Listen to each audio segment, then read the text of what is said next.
Dr. Vito, pwede po ba kaming bumili ng amoxicillin kahit walang reseta? Remember, ang amoxicillin po ay isang uri ng antibiotic. Ibig sabihin ito po ay ginagamit for certain kind of bacterial infection. Hindi po ito ginagamit po sa trangkaso, hindi po ito ginagamit bilang pain reliever, at hindi rin po dapat ito ginagawa o isinasama sa mag-asawang gamot. Ito po ay nangangailangan po ng reseta ng ating mga butihing doktor.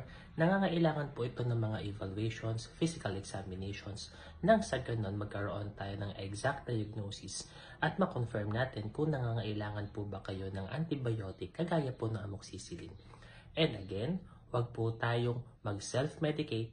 Iwasan po natin ang mag-uminom ng amoxicillin na hindi po reseta nang sa ganon maiwasan natin yung adverse effects, maiwasan natin yung mga allergies, at maiwasan natin na magkaroon ng pagkakataon na hindi natutumalab sa atin.